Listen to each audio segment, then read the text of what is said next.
Bonsoir chers téléspectateurs de la web radio www.rdumboa.com. Une fois de plus, merci de nous faire confiance pour la deuxième sortie. Ici, on décrypte le CHAN Maroc 2018 qui est rendu à sa 5e édition. Cet après-midi, le panel sera encore un peu plus élargi. On aura deux consultants qui vont nous accompagner pour débattre de ces différentes thématiques. On a pratiquement 3 points inscrits à l'ordre du jour. On commencera par un bilan un peu plus profond sur l'échec de la sélection des Lions notables du Cameroun, sans oublier les éléphantaux de Côte d'Ivoire. On va s'apaisantir par la suite sur les quarts de finale, et lorsqu'on sait qu'on a déjà 2 demi-finalistes, à savoir le pays hôte, le Maroc, sans oublier le Soudan. On ressortira avec la réunion du 2 février prochain. La réunion de la Confédération africaine de football sera du côté de l'hôtel Hayat, sans publicité. Et à l'occasion de cette réunion, on reviendra sur la visite d'inspection de la CAF au niveau du Cameroun avec le cabinet Roland Berger et ses émissaires de la Confédération africaine de football qui était: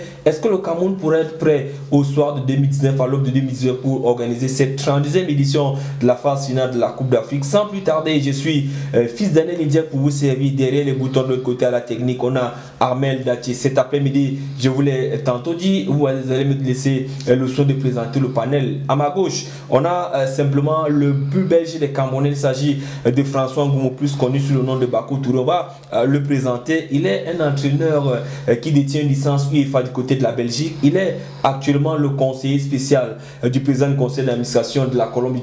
Bon après-midi, bienvenue François Ngoumo. Bon après-midi fils Ndjek. Bon après-midi à vos téléspectateurs de RMBOA. Et là, Bako Touré, du côté de la Colombe du Dialobo, est-ce que vous êtes ici au Maroc pour cette 5e phase finale du CHAN? Est-ce que vous pensez déjà comment s'est passé le mercato sur le plan du recrutement? Comment ça se passe au sein de la Colombe du Dialobo? Oui, disons que je tiens à souligner que j'étais déjà ici pour la couverture du CHAN en tant que consultant pour plusieurs structures. Et j'ai été au Cameroun pour 3 jours pour le congrès de la Colombe du Dialobo qui s'est tenu il y a une semaine. Donc la Colombe se prépare comme tous les clubs d'Elite 1 et d'Elite 2. La Colombe du Dialobo a fait son congrès et le congrès portait sur 2 points: le bilan de la saison écoulée et la projection vers la saison qui va démarrer. Donc je puis dire que le congrès s'est déroulé sous la présidence du préfet du Dialobo, avec bien évidemment sous la coordination du PCA de ce club, des élites, des sympathisants, des joueurs et encadreurs. Donc ce qu'on peut retenir de ce congrès, c'est qu'en termes de bilan, les supporters ont exprimé leur mécontentement par rapport à nos résultats de l'année dernière qui étaient en dents de scie. Ça me permet de revenir sur la saison écoulée, qui, pour ceux qui le savent très bien, la Colombe a épuisé 3 entraîneurs, non pas parce que nous sommes un club qui limogeons les entraîneurs parce que c'est à la mode. Non, c'est 3 facteurs conjoncturels. Le premier avait été désigné par nos soins. Il a été contraint, il s'agit de Jean-Pierre Fala, qui a fait toute la préparation, la sélection des joueurs. Et il est parti du côté de l'Europe pour raison familiale.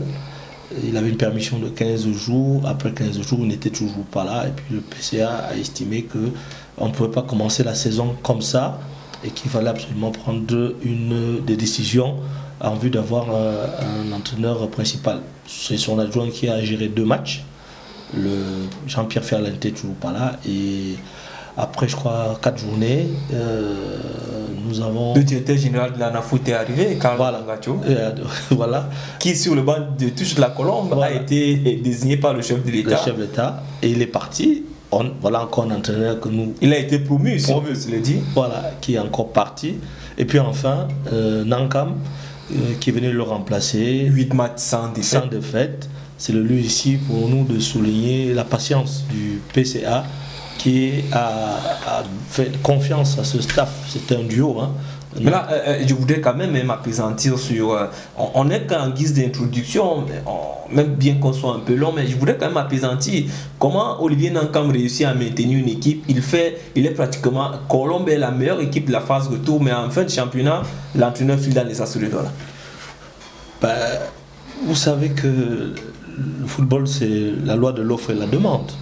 Donc sans doute, M. Nankam a eu une meilleure offre que celle qui lui a été proposée pour conduire la destinée de la Colombe cette saison. Et c'est peut-être pour cela qu'il est parti du côté des As. Nous lui souhaitons une bonne continuation, parce que c'est un entraîneur professionnel, un entraîneur consciencieux qui a réussi à sauver l'équipe. Et je pense que nous avons tourné la page. Nous sommes déjà tournés vers la préparation de la nouvelle saison avec la reconduction, ou bien le team manager est devenu entraîneur principal. Voilà. Ce n'est qu'au Cameroun qu'on voit cela. Donc, avant de revenir sur le démarrage du championnat, la date est désormais connue. Vous n'êtes pas seul sur ce panel. Nous sommes en compagnie d'un Ivoirien, le plus marocain des Ivoiriens, c'est le président Sebma Mamadou Berté qui nous fait l'amitié cet après-midi. Bon après-midi et bienvenue, président Mamadou. Merci et bon après-midi à vous. Et moi, je suis sur ce plateau pour la CHAN. C'est pour le CHAN, véritablement, mais on profite quand même parce que vous annoncez des couleurs ici au niveau du Maroc. Il y a ce tournoi, deuxième édition du Best Talent du 28 mars au 8 avril 2018. C'est quand même l'occasion d'en parler. Nous sommes dans le royaume chérifien, nous sommes en terre marocaine. De quoi il s'agira véritablement et où sera organisé ce tournoi? Bref, le tournoi se organisera à Marrakech, la deuxième édition encore.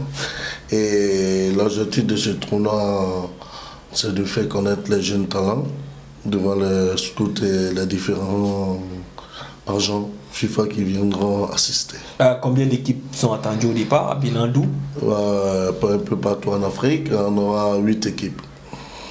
Et là, est-ce que sur le plan organisationnel, les petits plats sont en train d'être mis dans les grands? Bien sûr, on a depuis 2 mois, on commence à bosser là-dessus jusqu'à une reste maintenant de moins 40. Hein. Donc nous battons partout. Même ce matin, on était à la CAF et tout. Quand même, on commence à bosser en bosse dur. Et là, François Ngoumou, Bako Touré, comme il s'est fait appeler par les intimes.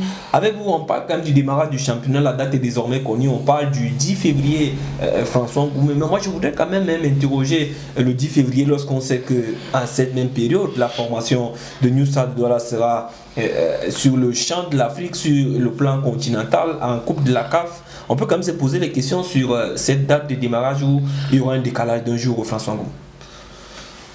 Vous savez, moi je n'ai pas ma langue dans la poche, malgré que ma fonction de conseiller spécial m'impose une certaine réserve. Le fait que nous avons la chance de travailler en Occident doit nous amener, n'est-ce pas, à copier ce qui s'est fait là-bas et apporter cette expertise dans nos pays. C'est pour ça que nous avons toujours apporté des idées, des suggestions pour que notre football aille au mieux. Nous ne sommes pas dans le football d'hier, nous sommes là depuis des années. Nous avons participé aux États généraux, au forum, et on peut se dire qu'aujourd'hui, certaines choses ont démarré pour la relance de notre football, notamment la direction technique, même comme elle est en veilleuse. Le championnat professionnel a démarré il y a quelques années. Mais je puis dire que ce championnat, il est professionnel que de nom, tout simplement parce que il vit sur ponction des sujets. Est-ce qu'il est sur anesthésie? Anesthésie, bien sûr, parce que sans l'aide de l'État, il n'y aurait pas de professionnalisme, alors que le professionnalisme, c'est la recherche des ressources propres pour pouvoir faire fonctionner son football. Alors pour revenir à votre question, le point fondamental qui fâche et qui explique, on reviendra tout à l'heure avec l'élimination des Lions à la CHAN et même dans toutes les compétitions, c'est le calendrier élastique. ces calendriers élastiques ne peuvent pas permettre aux entraîneurs de faire des planifications. Je le dis de manière péremptoire, tous ceux qui parlent entraînement sont à même, s'ils sont honnêtes, de pouvoir dire ce que je dis est fondé. Les entraîneurs sont toujours en train de préparer une équipe pendant 6 semaines. À partir de la 7e semaine, ils savent que le championnat doit démarrer. Et pour des raisons de finances, on renvoie. C'est inadéquat pour une préparation scientifique, une mise en jambe compétitive des différentes équipes. Bon, maintenant, c'est lancé, ce sera lancé, c'est annoncé, nous l'espérons. Nous espérons que le président de la Ligue aura les moyens attendus et de sponsors que nous connaissons. Je ne voudrais pas faire... Mais il y a toujours une ardoise de la normalisation, pratiquement 200 millions attendus par rapport aux émoluments des arbitres de la saison précédente. On démarre cette saison, est-ce qu'on ne restera pas toujours sous perfusion, François Ngou? C'est justement les questions que je me pose. Je ne suis pas dans le secret des dieux, mais sans moyens, il est difficile vraiment d'organiser une compétition. Il faudrait peut-être se diriger vers les dirigeants de la Ligue pour savoir comment vont-ils résorber cette ardoise. Mais quand cela ne tient, on annonce donc le championnat le 10. Ça veut dire que maintenant, les états-majors des différents clubs se doivent de se préparer au mieux pour qu'ils honorent ce rendez-vous et que la compétition soit belle. Lorsque par exemple notre entraîneur national a dit l'autre jour que... Vous allez vite en besoin. Non, le championnat, ben si, qu'il n'a pas eu d'équipe parce que le championnat n'est pas compétitif, peut-être que ceci peut expliquer cela. Donc voilà, mettons-nous tout en œuvre pour que le championnat professionnel du Cameroun soit vraiment... Ça rime sur ce qui se fait de mieux en Afrique, pour ne pas dire en Europe, pour que nous puissions avoir des clubs compétitifs au niveau continental et des sélections intermédiaires qui puissent rivaliser avec les meilleurs sur le continent. Et là, président Mamadou Berté, je voudrais quand même m'interroger lorsqu'on démarre un championnat à cette période et surtout que les clubs engagés en campagne africaine vont devoir disputer le week-end du 9 au 11 février cette campagne africaine sans rencontre, sans match de championnat. Est-ce qu'on ne dit pas on va déjà en victime expiatoire d'une compétition comme celle-là? Bon, tu sais, nous sommes en Afrique, hein. J'ai eu plusieurs cas comme ça sur le plan, c'est sur toute l'Afrique en fait. Les clubs, les championnats commencent tardivement, il y a beaucoup de clubs qui commencent sans des compétitions africaines sans jouer même moins de matchs en championnat de chez eux. Ça, c'est le programme. C'est le cas du Cameroun. Ça, c'est le programme en Afrique générale. Mais je pense qu'il y a certaines fédérations qui se sont améliorées cette année. Peut-être la Côte d'Ivoire et le Burkina. Et certaines qui ont eu quand même à bien commencer. Ils sont en 14e, 16e journée. Des phases retour. Mais je pense que quand c'est comme ça, l'équipe va sur le jeu tombola. Ça peut passer comme ça ne marche pas. Et là, François, vous êtes un technicien, vous avez parlé tout à l'heure de planification. Des cas comme cela, des clubs comme Edinsport, New Stade Douala, pour rentrer en compétition africaine, Edinsport en Champions League, le seul représentant, va devoir croiser Plateau United du Nigeria qui sera rendu à quelques matchs du championnat. Mais eux, ils n'auront aucun match dans les jambes, surtout que le championnat, le démarrage est programmé pratiquement à la même période. Est-ce qu'on ne va pas vers un échec pour cette participation de ces plénipotentiaires du Cameroun? Je ne le souhaite pas. Mais sans être un oiseau de mauvais augure, le football n'est pas une science, mais c'est quand même des paramètres scientifiques qui permettent d'assurer des résultats lors d'une compétition. Vous savez, la solution, c'est d'arrimer notre football au calendrier UEFA, au calendrier FIFA. C'est-à-dire que les compétitions commencent juillet, août et ça se termine au mois de mai. Voilà les solutions pour le futur. Il y a le problème des finances, il y a le problème des planifications. C'est vers ça que notre football camerounais doit se tourner irrévocablement. Mais nous avons toujours la fin de la compétition qui est fixée par la finale de la Coupe du Cameroun, qui est une grosse nébuleuse. On fait 2, 3, 4 mois avant de disputer cette finale. Ça fait donc 3, 4 mois que les joueurs attendent avant de jouer la finale. Et puis maintenant, le temps que le président de la Ligue trouve les moyens financiers pour démarrer le championnat, nous nous trouvons à 5 mois d'intersaison. Alors que l'intersaison, nous le savons, c'est un mois et demi maximum dans les grandes... Un mois 10 jours, dans les championnats UP. Alors, donc pour me poser la question, est-ce que ces clubs seront compétitifs? Je pourrais dire non. Parce que la valeur d'une équipe, vous faites de la planification, vous faites de la préparation PPG, etc. Je ne vais pas entrer dans les détails techniques. Vous faites des matchs amicaux pendant ces périodes-là, vous montez en puissance, et puis directement, il y a 1, 3, 4, 5, 6 matchs pour que le coach puisse réajuster. Vous savez que l'entraînement, c'est comme faire une sauce.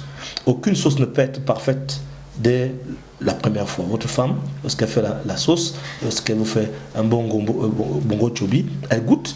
Et nous, les entraîneurs, c'est les matchs amicaux, plus maintenant les matchs de compétition qui permettent, après 4, 5, 6 journées, d'avoir une filigrane ou un fil conducteur pour vous dire que voilà, vous avez déjà quand même votre équipe type, et certains joueurs peut-être pour lesquels vous comptiez vont vous décevoir, ceux lesquels vous ne vous attendez pas sont en train de vous surprendre, et vous avez quand même déjà une équipe type. Est-ce que les entraîneurs de New Star ou d'Eding peuvent dire à ce moment-ci qu'ils ont déjà fait les réajustements nécessaires avant d'engager la haute compétition?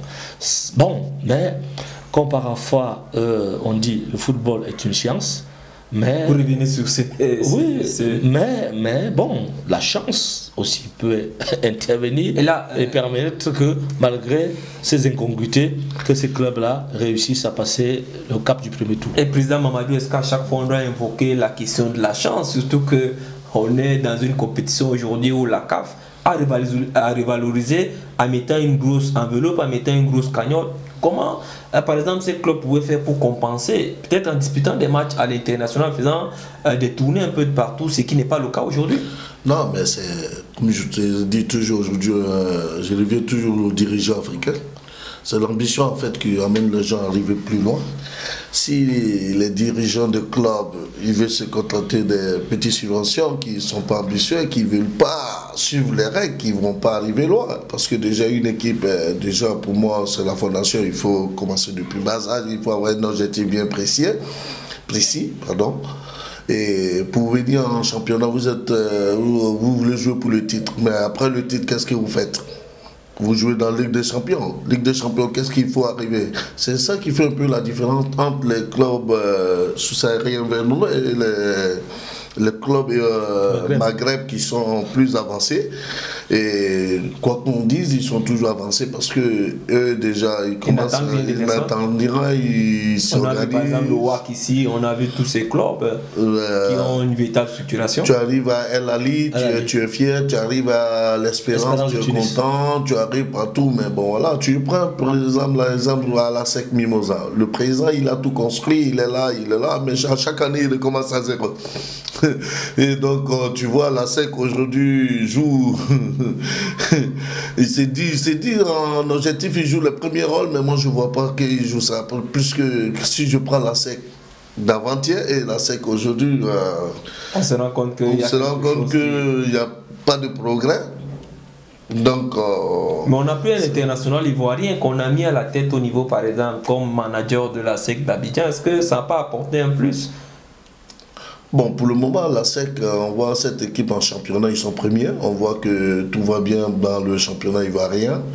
Mais il faut qu'on, sur le plan africain, il faut qu'on teste l'équipe pour voir ça. Voilà. Donc, on n'a pas testé le plan africain parce que l'objectif de la SEC aujourd'hui, c'est d'aller chercher un titre continental. Il y a longtemps, la Côte d'Ivoire en souffre, on n'en a pas ça. Voilà qui est bien dit. On va avancer, on va parler du CHAN, 5e édition du GA Maroc 2018. Et pour en parler, nous sommes rendus à la phase des quarts de finale. Il y a deux géants qui ont pratiquement déçu dans cette compétition, qui sont sortis très très tôt. Et on n'a pas eu le temps de s'arrêter pour essayer d'évaluer, pour essayer d'analyser qu'est-ce qui n'a pas marché. On va commencer par la Côte d'Ivoire qui était très très attendue dans cette compétition avec le président Mamadou. Président Mamadou, on le dira comme à Abidjan. Qu'est-ce qui n'a pas marché côté ivoirien alors qu'on sait que l'ossature était composé à 60% des joueurs par exemple de la SEC d'Abidjan? Oui, bon, la Côte d'Ivoire, moi, rien ne m'étend. Depuis la qualification face au Niger, j'étais sûr que même ici, ils ne pouvaient pas ni avancer. Parce que le foot, comme on le dit toujours, ça se prépare depuis là. Nous sommes avec des clubs et la fédération, il y a beaucoup de problèmes, c'est là et tout. Rien fait pour que cette équipe l'équipe nationale puisse arriver plus loin. Et là, pour vous, quels ont été les véritables griefs? Est-ce que c'est sur le plan administratif que la Côte d'Ivoire a péché? Est-ce que c'est sur le plan technique? Est-ce que c'est sur le plan du casting? L'erreur se retrouve à quel niveau? Pour moi, le reste se retrouve déjà des dirigeants.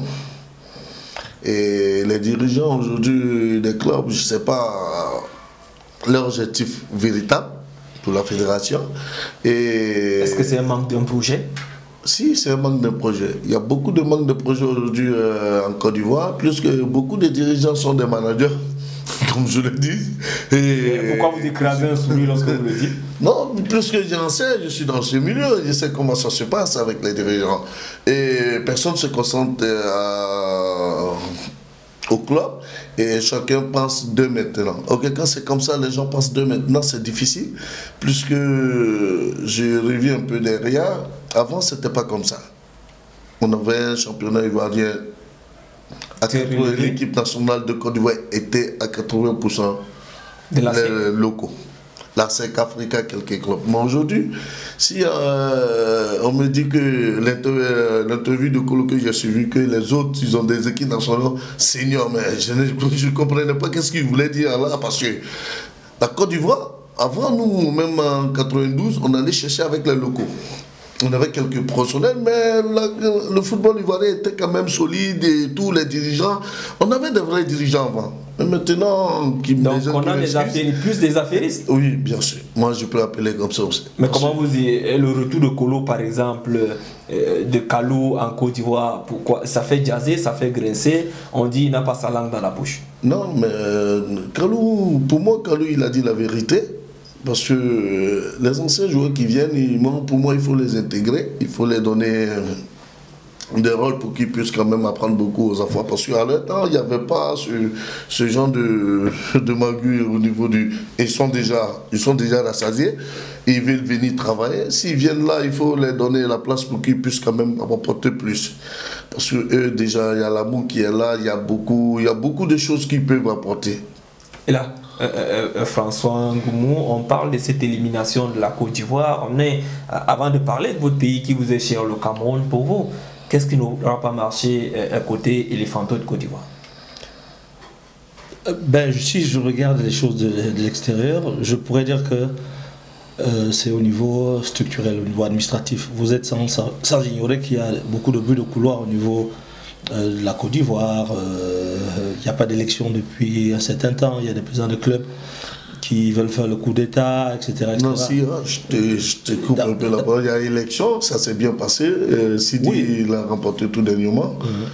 L'élection. Donc, oui, mais il y a des bruits de couloir, des gens qui veulent renverser le président. On estime que ce n'est pas lui la bonne personne. Oui. Donc, lorsque dans une maison, au niveau de la tête, il y a des soubresauts, ça devient difficile parce que la tête pensante est déstabilisée par ses affiliés ou ses affiliés d'hier. Et alors maintenant, il n'a plus d'énergie pour pouvoir coordonner le travail des sélections et le résultat ne peut être que celui que nous avons, élimination pour la Coupe du Monde, élimination au CHAN.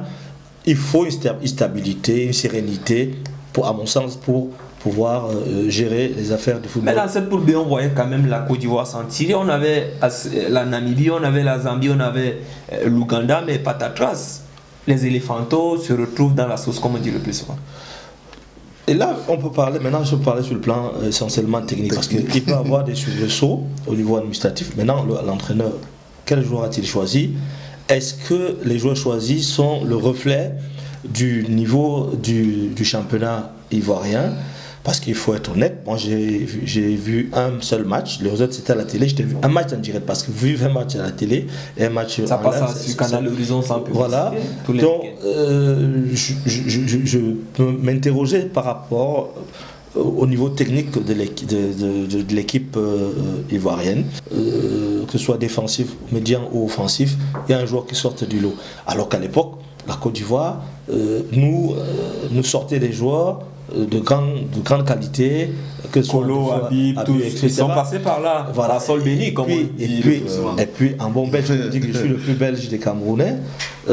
J'ai pu vous dire que il y a un club en Belgique qui avait 11 Ivoiriens.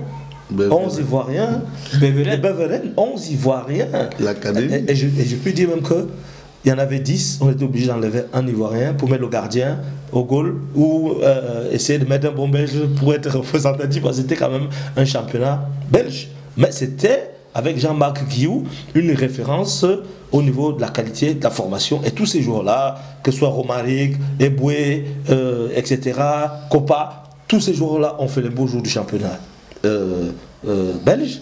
Et ils ont éclos dans les plus grands clubs mondiaux. Que s'est-il passé au niveau Côte d'Ivoire pour que patatras, la formation qui était un label,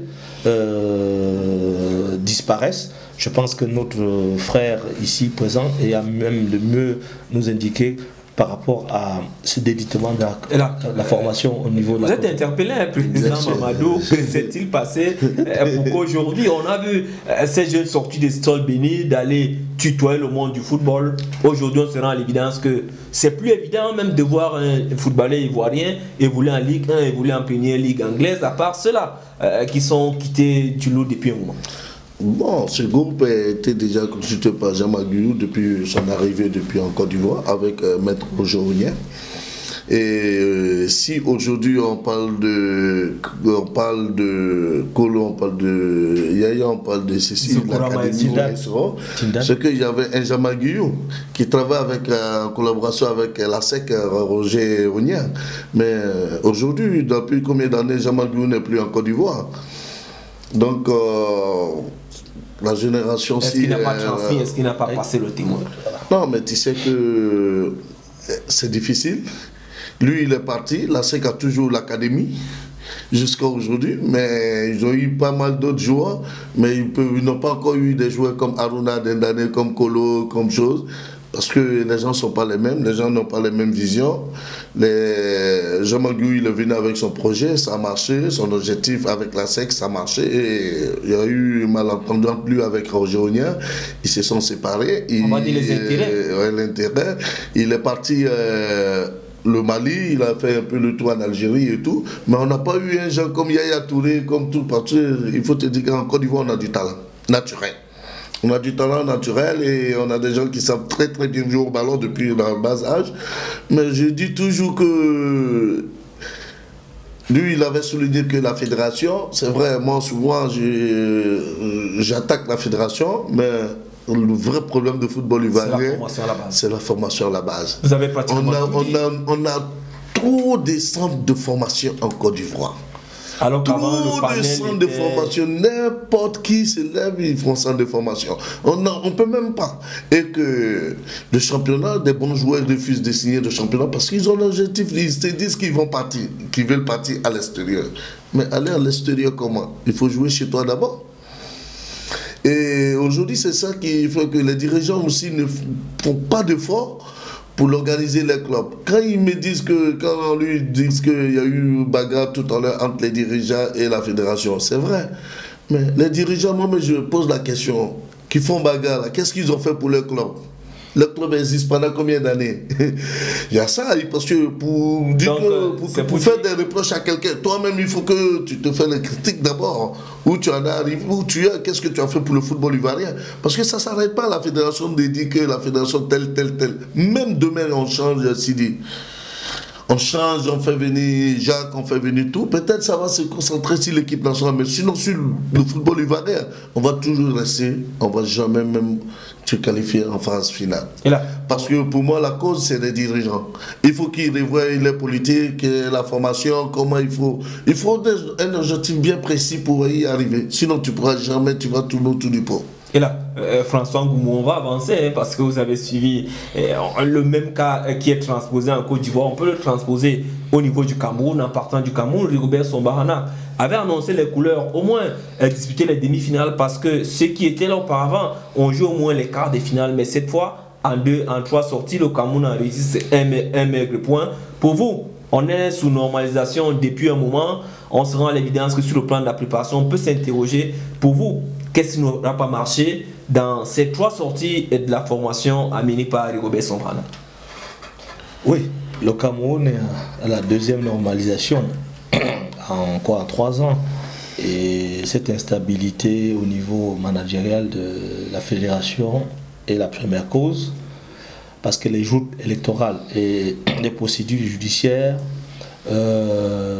prennent beaucoup d'énergie aux administrateurs du football camerounais parce que tout le monde veut être aux affaires. Premier constat. Deuxième constat, c'est également celui qui est fait au niveau de la Côte d'Ivoire. On ne peut pas construire une maison sans fondation. Le football à la base au Cameroun est inexistant. Les championnats sont gelés. Les championnats sont gelés, les calendriers sont élastiques. Lors de la glorieuse de notre football, je ne veux pas revenir à l'époque où nous on jouait, puisque les diamants, il y avait les équipes, chaque club avait obligation d'avoir une équipe junior, les équipes juniors, catégories intermédiaires jouaient enlever des rideaux. J'ai joué il y a 30 ans, vous voyez un peu la différence. Mais revenons, l'étape il y a une quinzaine, vingtaine d'années, il y a eu les brasseries, il y a eu Kadji, qui se sont substitués à l'État, à la fédération pour former la génération d'Eto, Olembe, etc.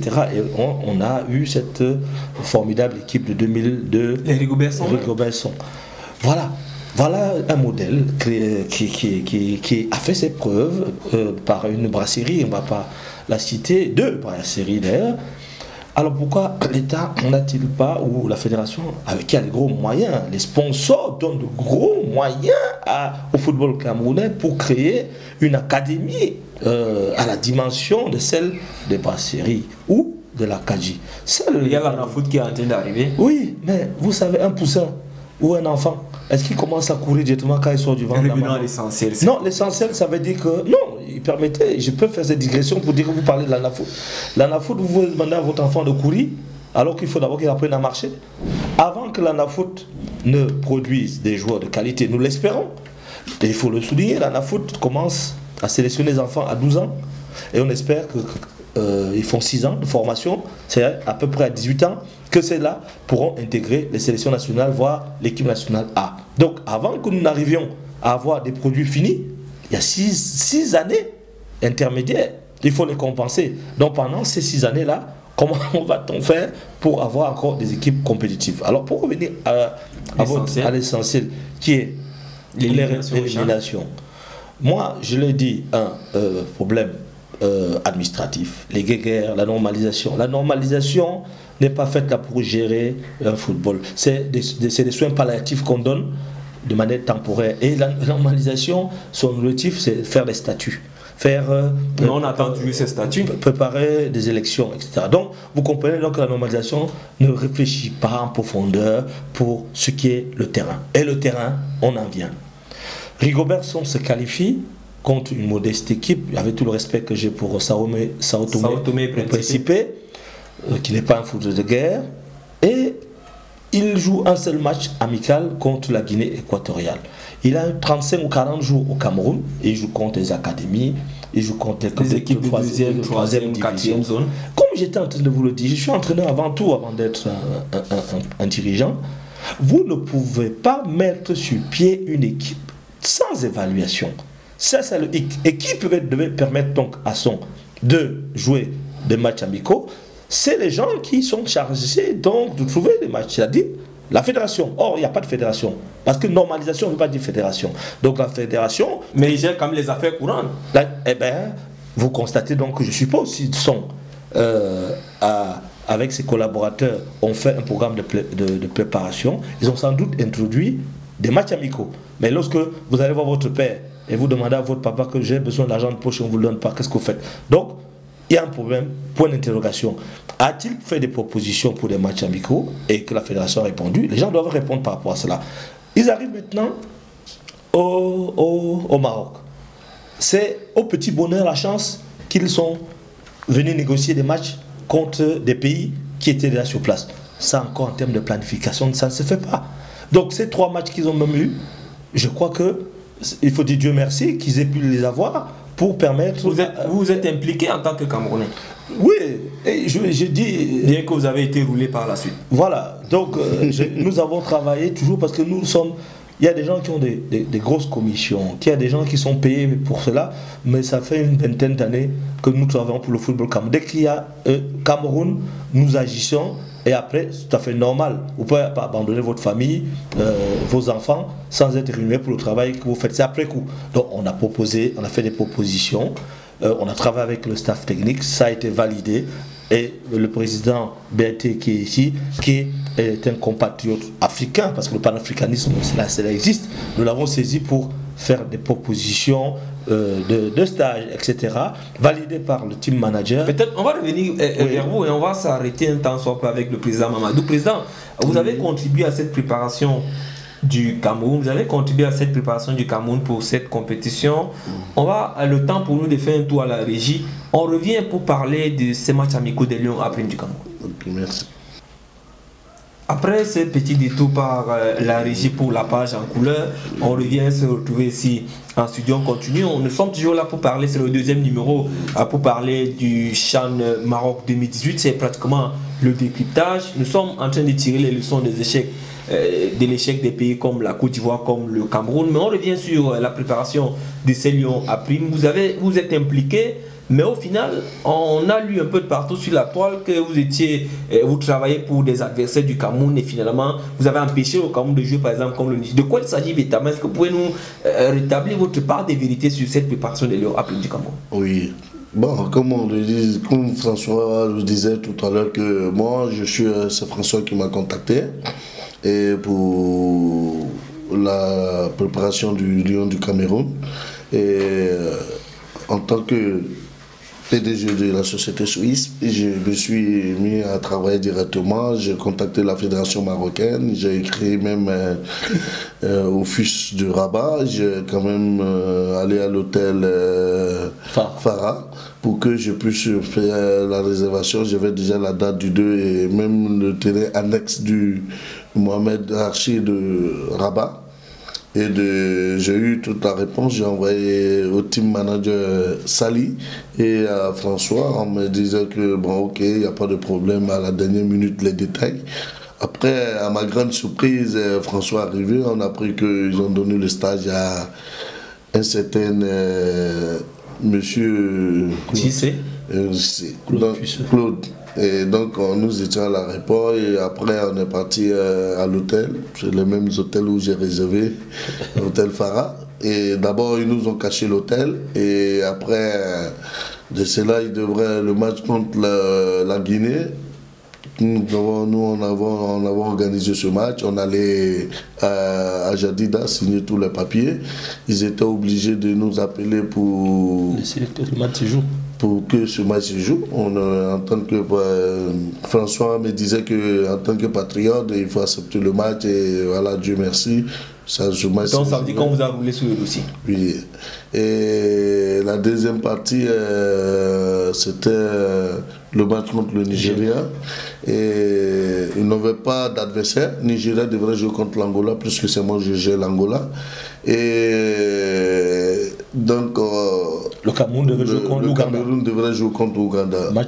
À la grande surprise, on a vu que l'Ouganda devrait jouer contre le Congo, qui était un match déjà calé. Donc Cameroun était sans match. Et après, ils ont contacté François et François m'a dit que ils peuvent leur proposer le Nigeria qui était déjà à Tunis. Donc quand le Nigeria est arrivé, ils ont dit non, le Nigeria vient le 12. François lui a dit non, le Nigeria vient demain. On peut faire le match sans problème. Tout a été calé, mais à la dernière minute encore, on a été roulé encore, ils sont passés rapidement ce jour et voilà, nous comme on était avec les Angolais. Et quand on est arrivé au stade, moi j'étais à la porte. Et François est arrivé, ils ont fait sortir François parce qu'ils se disaient que on pouvait réclamer nos droits. Mais bon, c'est des choses qui arrivent en Afrique, ça n'étonne à personne. Tu peux commencer quelque chose et puis à la fin on donne à son frère. Et là, François, allons concrètement sur le terrain. Rigobert Song, vous avez déjà évoqué les causes lointaines. Rigobert Song a pêché à quel niveau? Oui, je crois que on a fini d'élaguer le volet préparation, planification et manque de prévision. Pour juger, ne serait-ce qu'au niveau technico-tactique, je pourrais dire que Rigobert Song aurait pu s'appuyer sur l'expérience des grandes sélections du Cameroun du passé. En se disant, voilà, le grand Cameroun, avant leur génération, était constitué du statut du canon. Le canon complétait son équipe. La sélection nationale se composait de 9 joueurs de canon et peut-être 2 joueurs de l'Union. Pourquoi? Parce que, vu le temps qui lui était imparti, il se serait dit, je peux m'appuyer sur Eding, qui a survolé quand même le championnat. Je donne un exemple, hein, c'est après coup qu'on peut dire. Et prendre peut-être le squelette d'Eding et compléter avec les meilleurs les 3 premiers, du championnat pour constituer une sélection qui avait déjà ce qu'on appelle quelques automatismes. Ça, c'est une vision. Bon, maintenant, il a choisi donc de faire une sélection. Un ramassis non, je ne dirais pas le même terme. Il a choisi pratiquement une assemblée nationale. Or, avec une assemblée nationale, il faut du temps. Il faut la cohésion. Voilà ce que je pourrais dire, moi, par rapport au choix.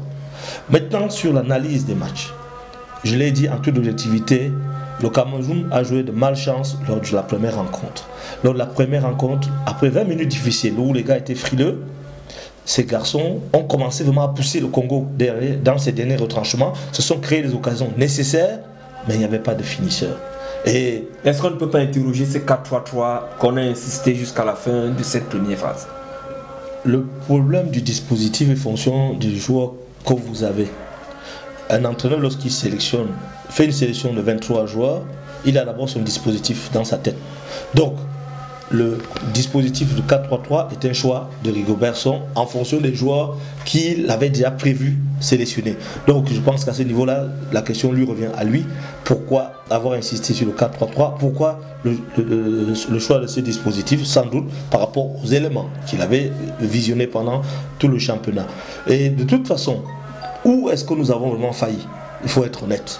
Je ne veux accabler personne.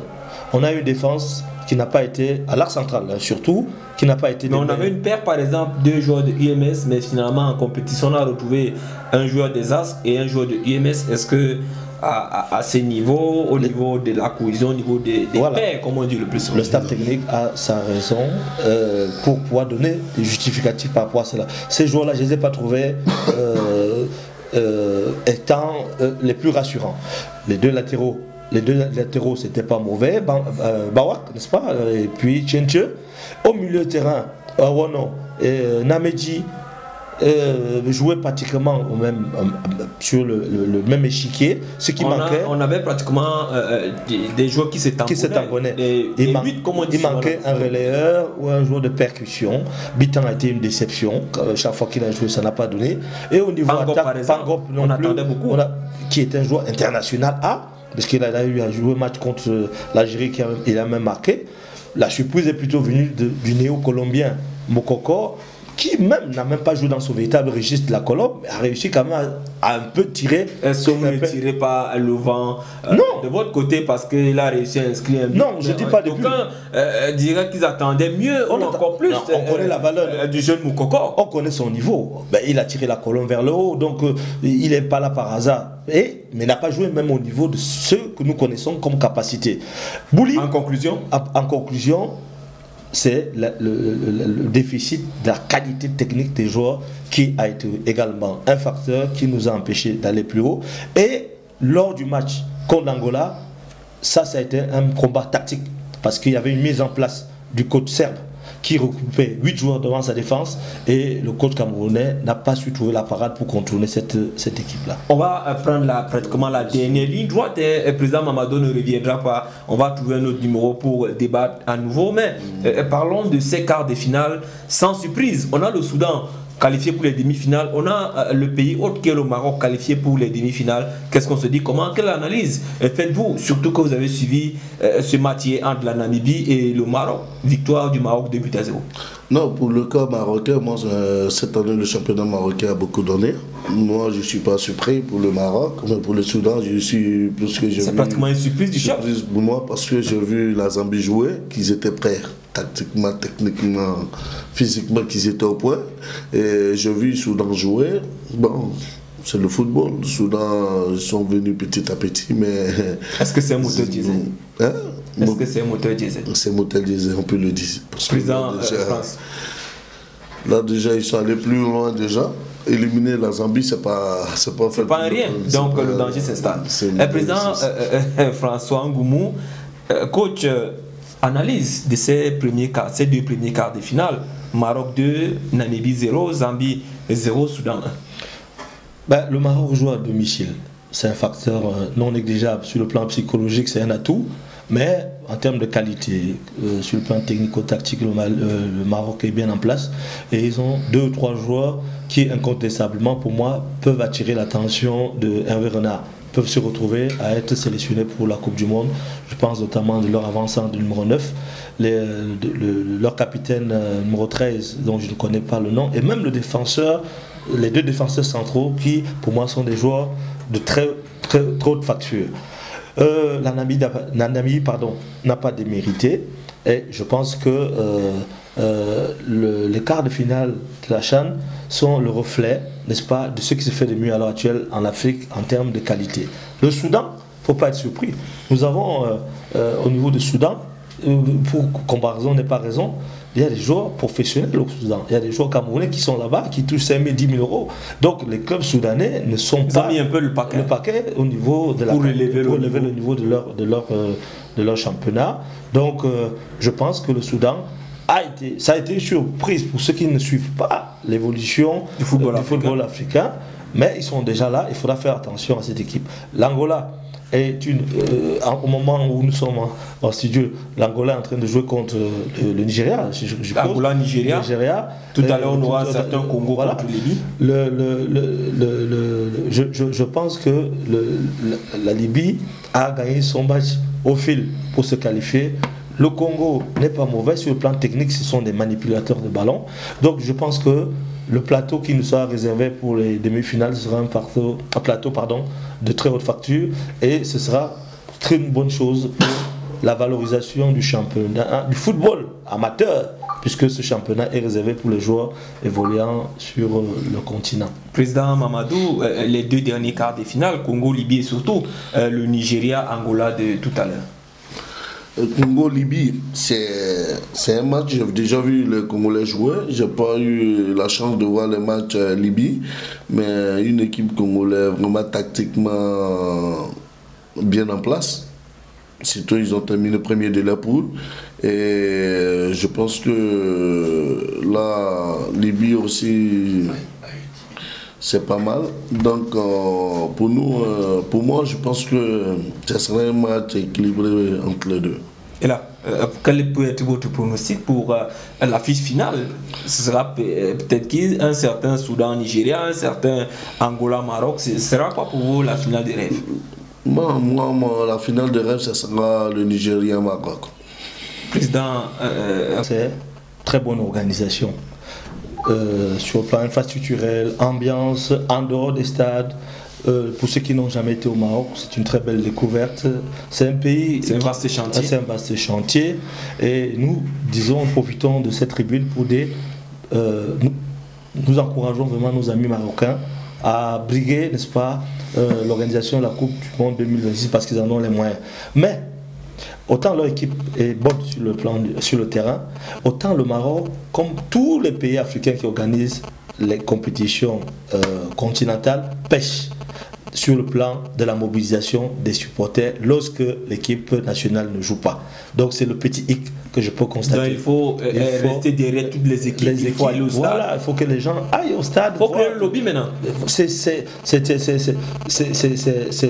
le travail qu'ils devront faire, parce que s'ils peuvent convaincre les observateurs internationaux sur la qualité de l'organisation, sur le plan média, sur le plan infrastructurel, mais le Maroc n'est pas en train de convaincre le monde entier que s'il y a la Coupe du Monde ici, eh ben, lorsque le Maroc ne jouera pas, et il n'y aura pas de gens au stade. Donc c'est le petit hic, et je pense que c'est un travail, c'est un conseil que nous le donnons s'ils veulent, n'est-ce pas, avoir des chances de remporter au bureau exécutif de la FIFA qui va se tenir au mois de juin face aux États-Unis et le Mexique, qui semble-t-il vont faire un joint conjointement. Voilà, pour organiser de manière conjointe. Espérons que cette Coupe d'Afrique après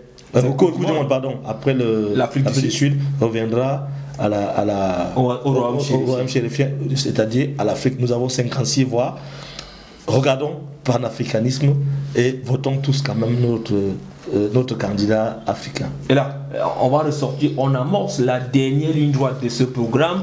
Le 2 février prochain, la Confédération africaine de pouvoir se retrouver à l'hôtel Hayat en Assemblée Générale. Au menu, il y a ce qui nous concerne la CAN 2019.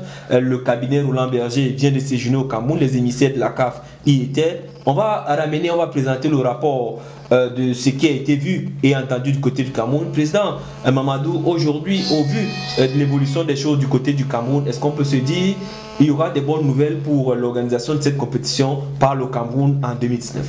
On amorce la dernière ligne droite de cette deuxième production par rapport au CHAN Maroc 2018, mais on ne va pas ressortir sans parler des questions de la thématique du sport au niveau africain. La Confédération africaine de football devra se retrouver du côté de l'hôtel Hayat pour décider de l'avenir du football africain et surtout l'avenir de l'organisation de la CAN 2019 dans quelques jours. Ce sera le 2 février prochain. La mission Roland Berger a séjourné pendant une dizaine de jours au Cameroun et il sera question de remettre le rapport à la Confédération africaine de football. Nous, on va, avant cette réunion, s'interroger sur un ensemble de choses. Est-ce que le rapport sera bien? Est-ce que le Cameroun sera amène à organiser cette compétition, ne serait-ce que pour cette première mission? Pour cela, nous sommes toujours en compagnie du président Mamadou. Président Mamadou, oui.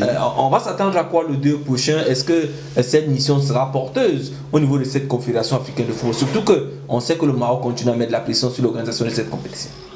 Oui, depuis la première congrès que moi j'ai assisté, je pense que la CAF était déjà directe. Ils veulent quand même prendre la CHAN la CAN pour le Maroc. Ça a été déjà, ça c'est déjà leur objectif. Mais je pense que le Cameroun, ils se sont mieux organisés. Et puis bon, voilà, si les experts sont quittés déjà là-bas, moi je ne veux pas me prononcer sur ça, mais je préférerais attendre d'abord le 2 pour que je puisse savoir si... Vous êtes quand même introduit au niveau de la Confédération, vous discutez avec ses membres, on peut se poser les questions. Aujourd'hui, on a vu la menace, on a vu des sorties intempestives du président de la Confédération africaine. Surtout, il est passé partout sauf au Cameroun pour la première fois, 24 pays et une mission est là pour inspecter des infractions. Est-ce que ce n'est pas pour dire qu'il veut se mettre loin peut-être de ce forfait, de ce coup de poignard qui pourra arriver dans le dos du Cameroun? Bon, pour ça, le président de la CAF, il sait de quoi il s'agit. Tu sais, un peu, on a ce problème en Afrique et voilà, moi je ne vais pas aller plus loin pour dire que c'est un règlement de compte ou quoi que ce soit, mais je pense que là, le Cameroun pourra avoir la chance d'organiser. Et là, François Ngoumou, le chef de l'État a quand même pris un engagement ferme que le Cameroun sera prêt le jour dit. Cette mission vient de séjourner au Cameroun. Vous qui êtes passé par là, est-ce qu'on peut se dire, on peut avoir des satisfactions du passage de cette mission Roland Berger dans notre pays? Il faudrait d'abord souligner à vos nombreux téléspectateurs que cette mission avait un objectif d'aller voir l'état des lieux en termes d'infrastructures, l'avancée des infrastructures hôtelières et surtout routières, le plateau sanitaire, les infrastructures sportives. Donc nous ne sommes pas dans le secret des dieux pour connaître leur rapport, mais je pense quand même que dans les réseaux sociaux, il est dit que cette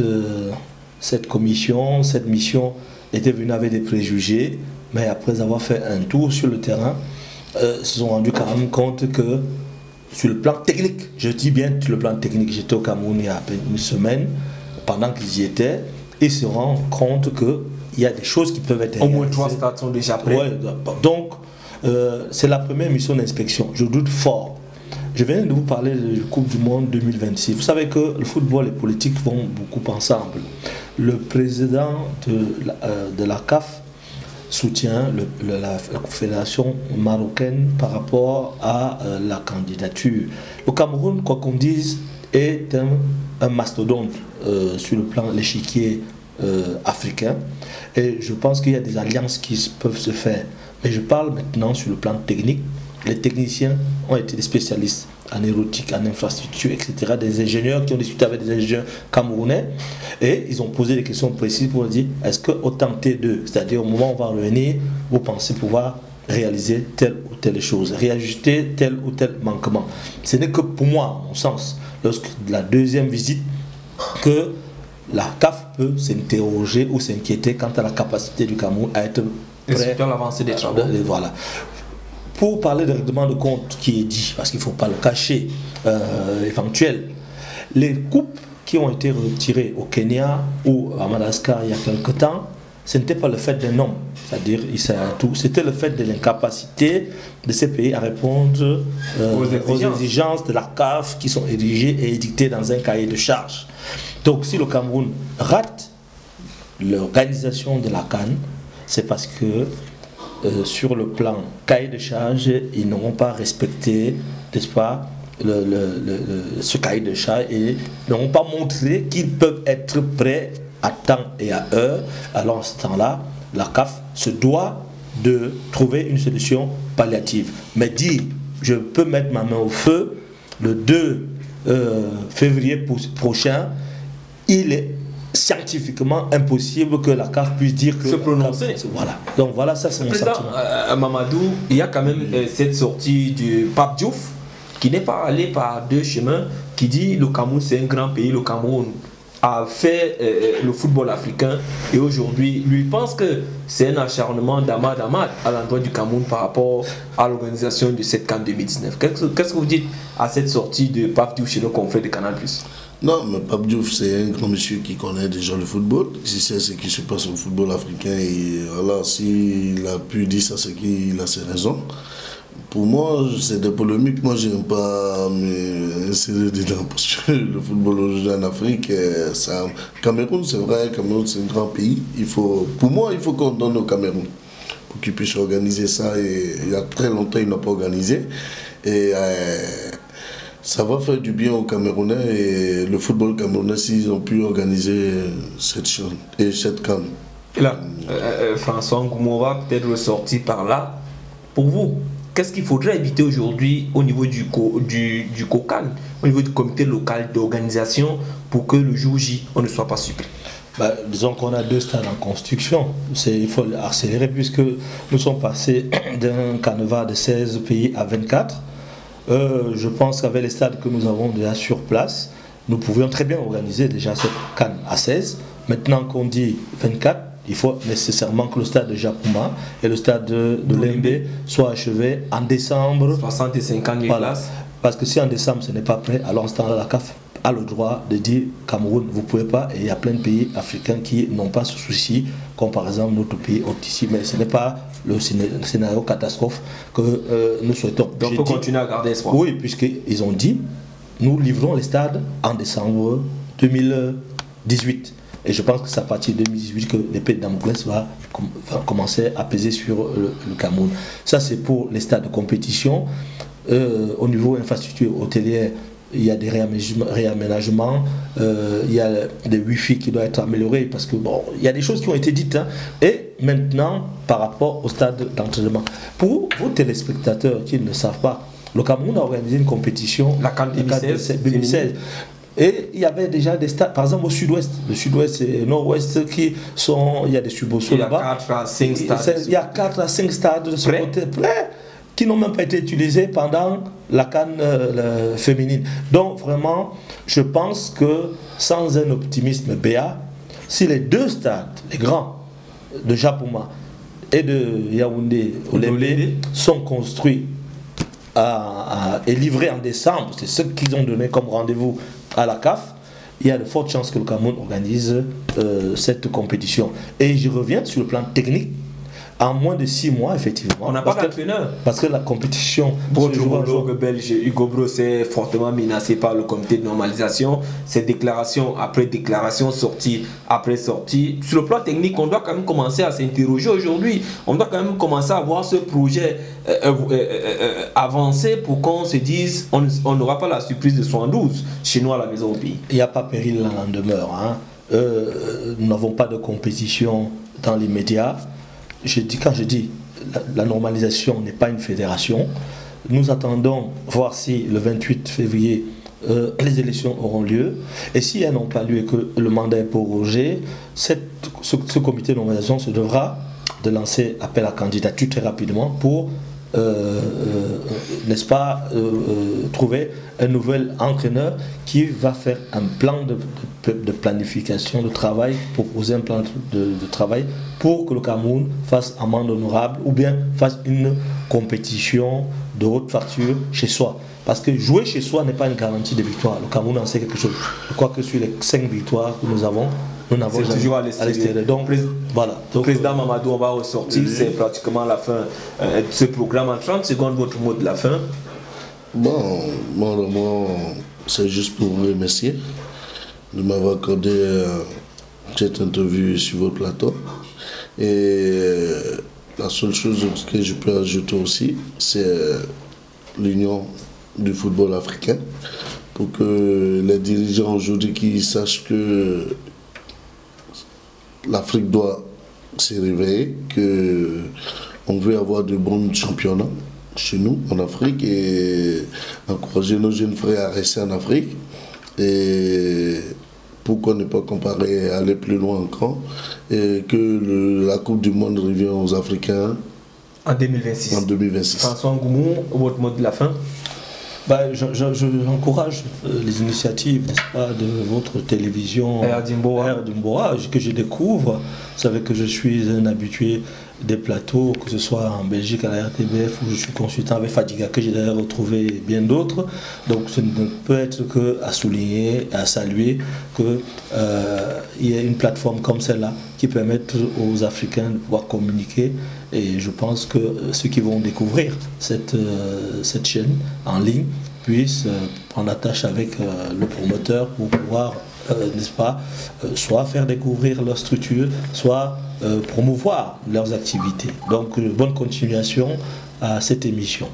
On va vous dire infiniment merci. J'étais fils d'Alain Lindiek pour vous servir derrière les boutons de l'autre côté. On avait Ahmed Datié pour ce deuxième numéro spécial Chan Maroc 2018 en direct simplement du Maroc pour cette production. On va ressortir par la maxime. Si vous avez aimé, allez le dire aux autres. Si vous n'avez pas aimé, venez le dire pour qu'à chaque fois nous puissions faire les efforts. Sur ce, on se retrouve au numéro 3. Ce sera autour du 2 février prochain du côté de l'hôtel Hayat à l'issue de cette Assemblée Générale de la Confédération Africaine. Portez-vous bien et surtout bien les choses.